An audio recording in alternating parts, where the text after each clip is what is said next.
All right. So we've had the March on Washington event. We've had yet another official Black Lives Matter kind of whatever, and yet I think that the frustration that most Americans of non-color, non-affiliated with any of color culture of all, would find quite interesting is if they were to understand that it's really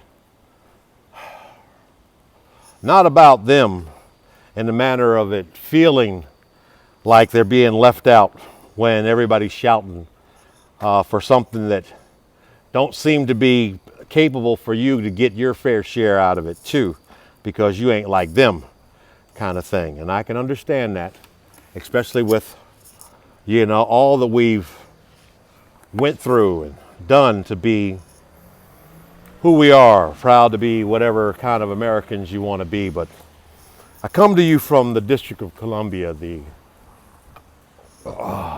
unmentioned state territory of sorts, in what, very few know has been a historically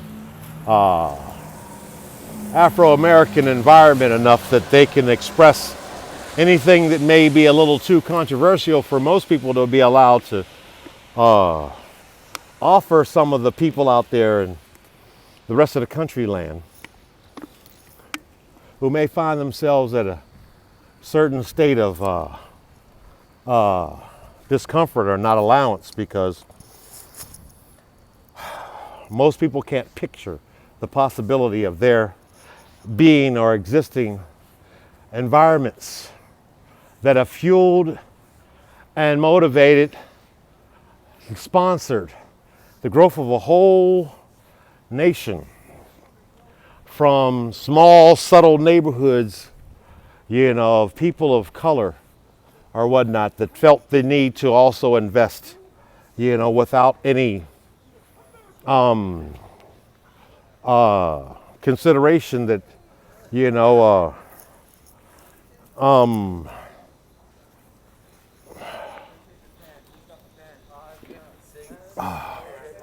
can't give everybody reparations for something you can't identify why.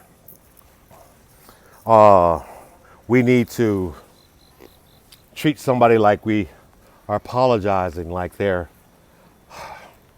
so wretched that their amazing grace needs to come out of our pockets and our tax money. And I can understand that, but there's something I'm talking about that exists right now that needs to be more personal to you, because you're lucky. Many of you have had to live or been allowed to live in communities where, even though you feel that you were trying to avoid being in contact with any person of color, as a privilege in your real estate, today, you would know or understand and know that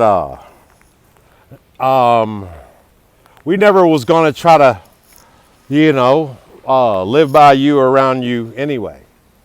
But that not my daughter mentality has got to go. Because we're so far ahead of that this LBGT stuff, makes everything a little bit more uncomfortable for a lot of people who want to try to act like it's just black and white. It's not black and white. It's that discomfort you have when you're in a bathroom with people that, you're not really comfortable, having to exist with. It's that uncomfort of, people that you've been taught and raised to believe are not, that are not, how would I say it, kosher enough to be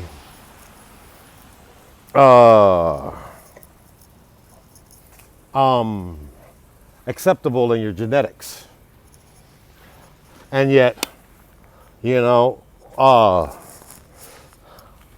nobody who ever said Black Lives Matter has any qualms about white lives matter. And as a matter of fact, if most people who believe that white lives matter would be a little bit more understanding of the mere fact that, we as black lives really have this great kind of condition where, all the things that a lot of white folks are suffering could probably be offered a lot faster if they just let their good black friends go get it for them, because if we get it, y'all get it.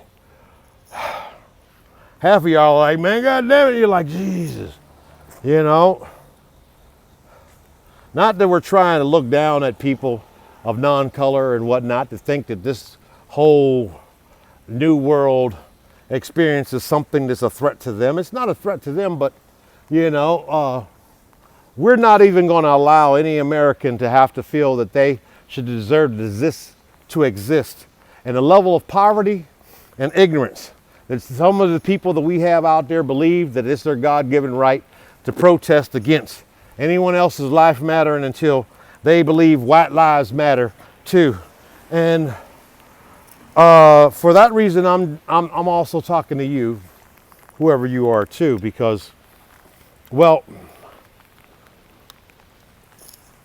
it's the end of August, and we're into September, and whoever you are or whatever you are, we still got to November before we have to deal that pent up frustration or whatnot at, the possibility of finding that whoever it is you wish would win does, in a point where it takes you at least a year and a half before you start getting comfortable about, well, they didn't kill us all. I mean, I thought they would. But more people died of COVID from Obama than Americans. And it's not 45's fault. It's not.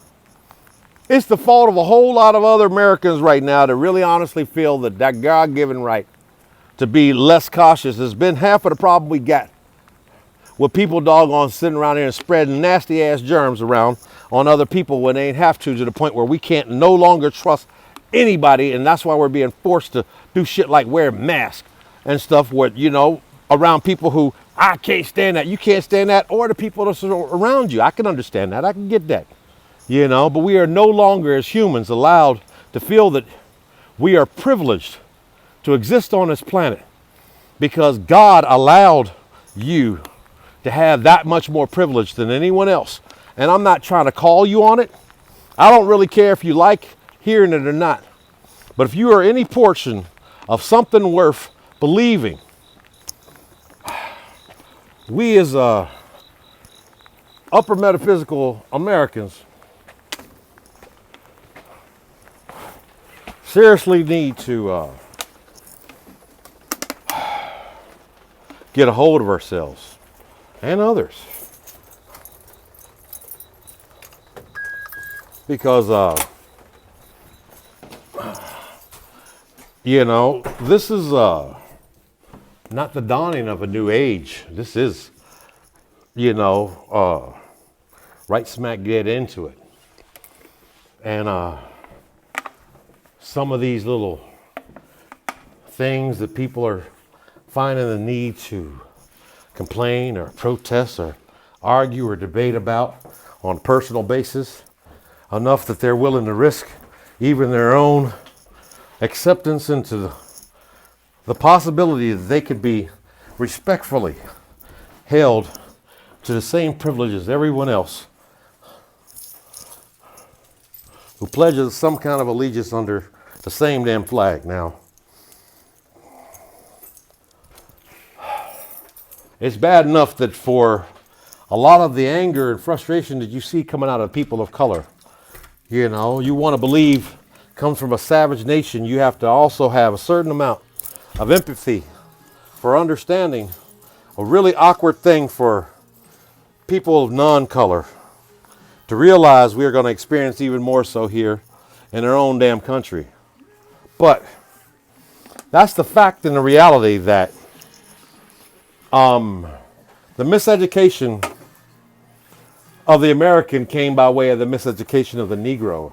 And even when they scream how they want reparations because they helped build something that we're in a state of it all messed up because we've allowed other people to believe that they are the owners of our destiny.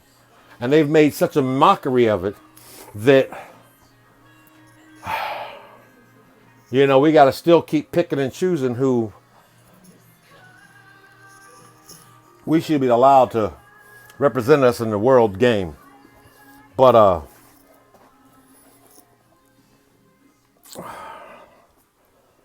I have a lot of empathy for Americans.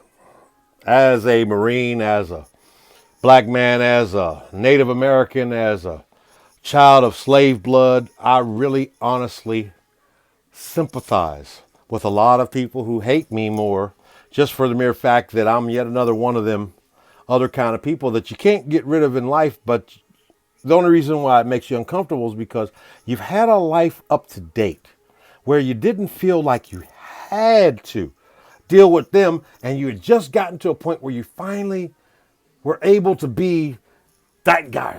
And now all of a sudden, this new flashier, this, that, the other comes in, and it's like you'll always feel the need to want to be that guy. Some of us are naturally that guy. Not that we wanted to be that way, but until you're able to actually comprehend what created that kind of thing that makes you even weird, because, we're still trying to deal with color.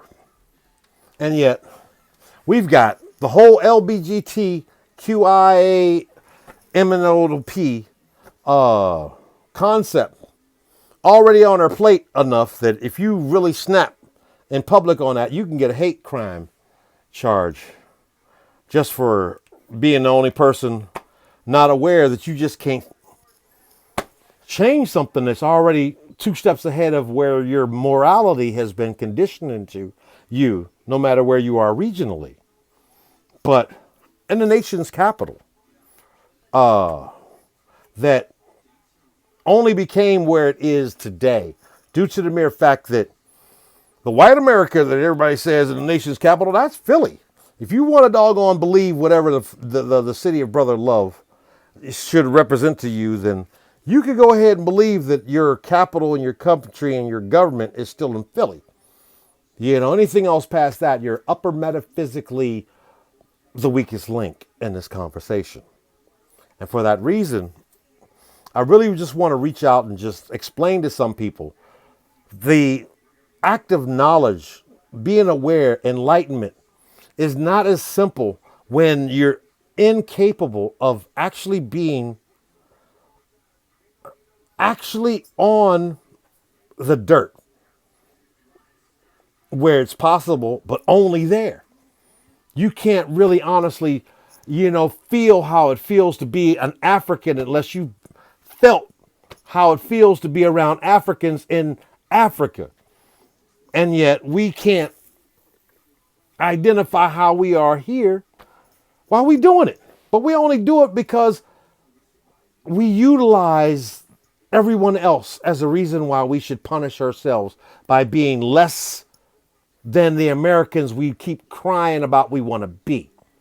And it's not all of those other people's fault who keep trying to say, why, God, man, because some of these people are more upset with people of color due to the mere fact that they look at their lives from the outside as a non-person of color, and they can't stand you because look at you, you got so freaking much doggone potential in so many areas, but you just want to do dumb stuff because it's so freaking fun to not be a producer.